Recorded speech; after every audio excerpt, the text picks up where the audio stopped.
Salvete discipuli. Here we are doing an overview of Chapter 3.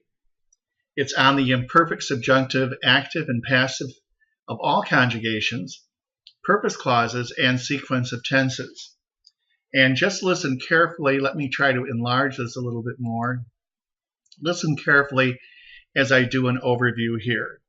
The first thing we run into is the translation of Eloise and Abelard, which you did.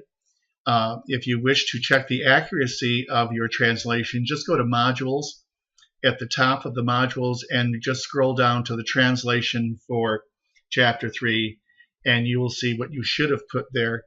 Okay, most of you do pretty well on that. Here's the vocabulary that goes with Eloise and Abelard. There's the comprehension questions, which you did as another activity. And here's our language fact one. These language facts introduce grammar and forms.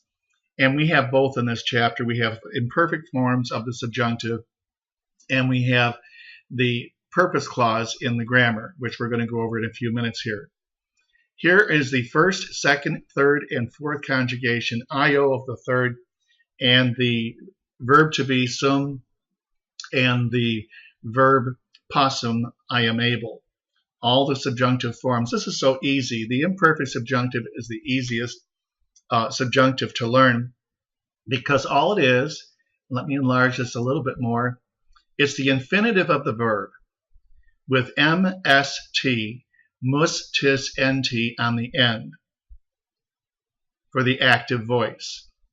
For the passive, it's the infinitive with r, ris, tur, more, many, intur on the infinitive to form the passive.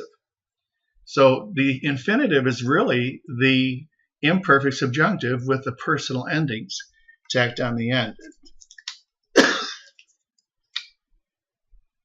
Second conjugation, same thing. It's almost redundant to show all conjugations because they have the same formation. The infinitive plus the personal endings, active personal endings, and excuse me, passive personal endings. Still got my summer cold. Okay, and there they are. Io verbs look the same as regular third conjugation verbs.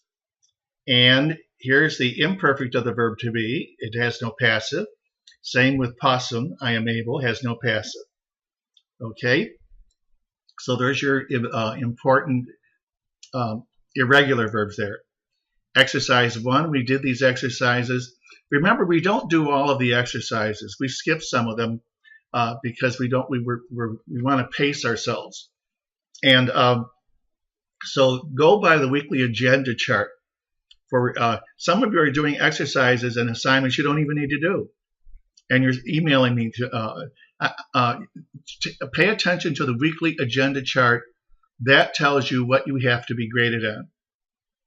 Here's more vocabulary. For vocabulary, I would just make flashcards. Put the Latin on one side, frater, fratris, masculine, brother, on the other side. Put the English on the other side, the Latin. And if you do a noun, do the nominative, genitive, and gender. You might even want to put a 3 in there for third conjugation, third declension.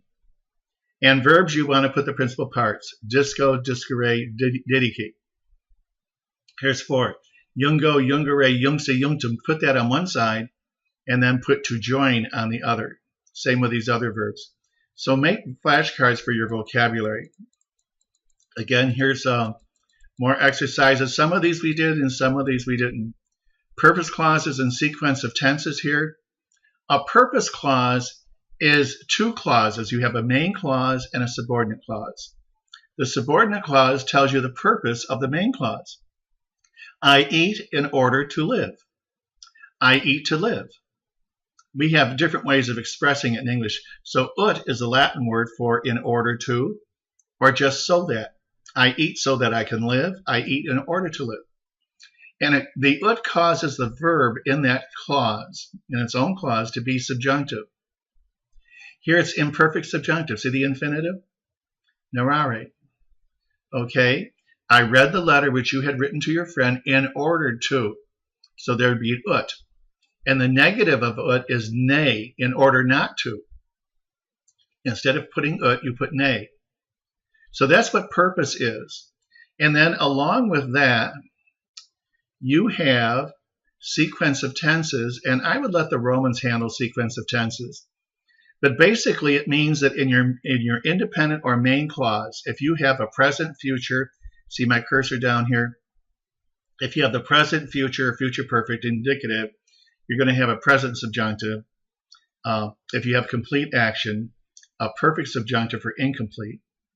If you have a secondary tense, that is the imperfect, perfect, or pluperfect in the main clause, then you're going to have an imperfect subjunctive in your subordinate clause or your subjunctive clause.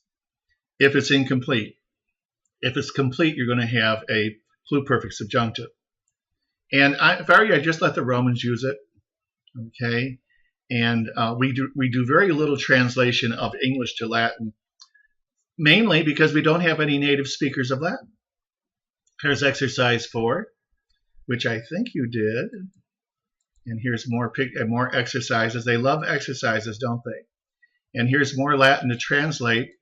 And if you're interested in knowing about things that we skip, email me. I'd be glad to fill in for you.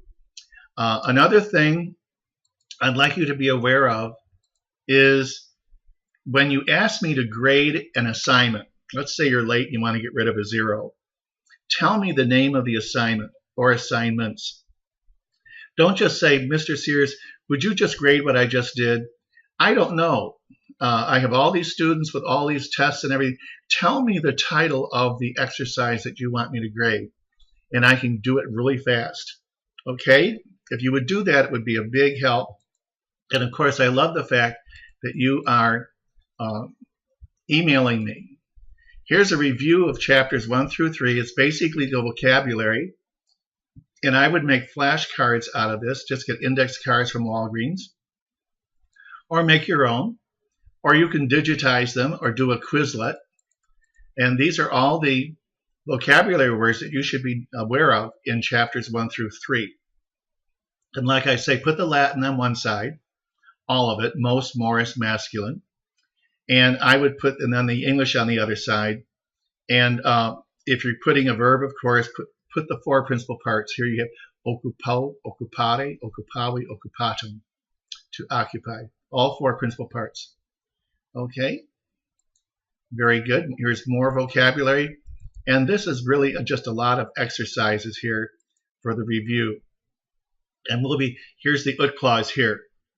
Come debam ut viverem. Here's an imperfect subjunctive. See the infinitive plus m. I ate in order to live. Okay.